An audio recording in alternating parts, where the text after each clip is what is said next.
কদম ফুল পিঠা পুরে ভরপুর এই পিঠা মুখে দেওয়ার সাথে সাথেই মিলিয়ে যাবে এত মজার এই পিঠাটি। আপনাদের দুলাভাইয়ের সাথে যেদিন আমার বেশি ঝগড়া হয় ওই দিন আমি এই পিঠাটা তার জন্য বানাই। একদম মোমের মতো গলে যায় সে এই পিঠাটা দেখলে। তার এত পছন্দের এই পিঠাটি দেখেই বুঝে গিয়েছেন পুরে ভরপুর এই পিঠাটি। চলুন দেখে নিই কীভাবে বানালাম। পিঠা বানানোর জন্য আমার লাগবে নারিকেল। এখানে আমি 1 কাপ পরিমাণ নারিকেল নিয়েছি। আর লাগবে হচ্ছে মিঠাই। আপনারা আস্ত মিঠাই দিলেও পারেন। আমি এখানে ঝোলা গুড় ব্যবহার করেছি। এটা একটু মিষ্টি কম হয়, তারপরও এটা আমার কাছে ভালো লাগে। একটু মিষ্টি কম বলেই আমার কাছে একটু বেশি ভালো লাগে। আর লাগবে হচ্ছে মুড়ি। এই মুড়িগুলোকে আমি হাতের মাধ্যমে কচলে নিচ্ছি। আপনারা চাইলে কিন্তু ব্লেন্ড করে নিতে পারেন, সেক্ষেত্রে মুচমুচে লাগবে না আর ক্রিস্পি ভাবটা আসবে না। তো আমি এখানে দেখতেই পাচ্ছেন হাতের মাধ্যমে যতটুকু গুঁড়ো হয়েছে অতটুকু গুঁড়ো করে নিয়েছি। তারপর এখন দিয়ে দিচ্ছি। আর মিঠাইটা একটু কম মনে হচ্ছে, তাই আর একটু পরিমাণ আমি এখানে ঝোলা গুড় দিয়ে দিয়েছি। আর এখানে আপনারা আপনাদের স্বাদ মতো চাইলে একটু বাড়িয়েও দিতে পারেন, কোনো সমস্যা নেই। আপনার টেস্ট অনুযায়ী আপনি দিয়ে দিবেন। এখন আমি পুরটা বানিয়ে নেব। এখন আমি ভাজা ভাজা করে নেব। দেখতে পাচ্ছেন কিভাবে আমি করছি। আস্তে আস্তে জালটা লো হিটে রাখবেন, নয়তো লেগে যাবে, তিতা হয়ে যাবে। তো আমি এইভাবে করে নিচ্ছি। সবটুকু লুসাই আমি আস্তে আস্তে জালটা লো হিটে রেখে তারপর কিন্তু আমি নাড়াচাড়া করে নিচ্ছি। এতে কিন্তু আস্তে আস্তে আঠালো ভাব ধরে যাবে আর তখনই নামিয়ে নিতে হবে।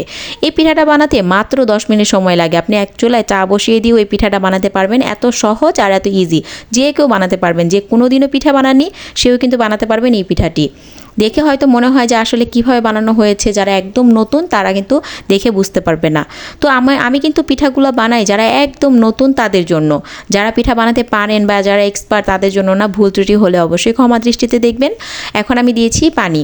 এখানে আমি 1 কাপ পরিমাণ পানি দিয়েছি। আর এখানে চাউলের গুঁড়ো অ্যাড করেছি 1 কাপ পরিমাণ প্রথমে দিয়ে, তারপর মনে হলো আরেকটু লাগবে তাই আরেকটু পরিমাণ দিয়ে দিয়েছি, মানে হাফ কাপেরও কম দিয়ে এখন একটু ঢেকে রেখে দিয়েছিলাম। তারপর নাড়াচাড়া করে নিচ্ছি।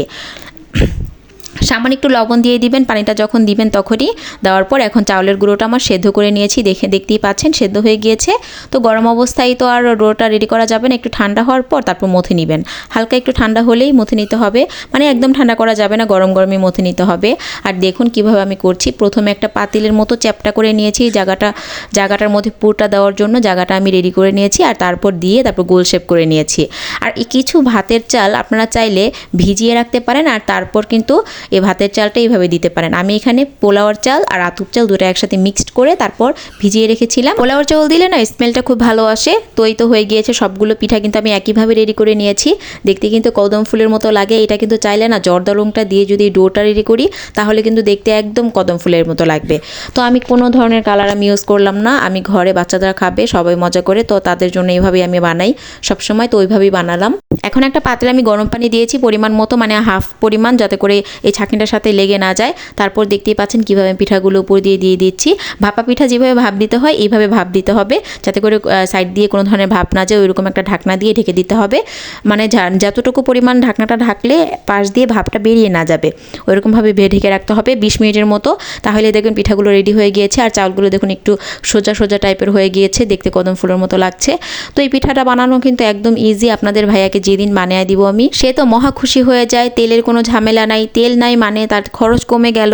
সে তেল ছাড়া পিঠাটা দিলেই সে খুব খুশি হয়। এখানে তার খরচটাও কম লাগছে। আর তেল দিয়ে ভাজলে তো তার খেতেও অনেক বেশি প্রবলেম হয়, খাওয়ার পর খুব গ্যাস হয়ে যায়। তো দেখতেই পাচ্ছেন পিঠাটা কত সহজ আমি বানিয়ে ফেললাম। আর একটা পিঠা দেখুন পুরে ভরপুর। আমি আপনাদের ভেঙে দেখাচ্ছি দেখুন। খেতে খেতে বিদায় নিচ্ছি। ভালো লেগে থাকলে অবশ্যই লাইক কমেন্ট করবেন, ফলো দিয়ে পাশেই থাকবেন। আর আমার পিঠা বানানোটা কেমন হয়েছে আমাকে কমেন্টের মাধ্যমে জানিয়ে দিন। আপনাদের একটা শেয়ার কিন্তু আমার জন্য অনেক উপকারী। অবশ্যই বেশি বেশি করে শেয়ার করে দিবেন। আজ এই পর্যন্তই। ইউটিউব থেকে দেখে থাকলে একটা সাবস্ক্রাইব করে দিবেন। আল্লাহ হাফেজ।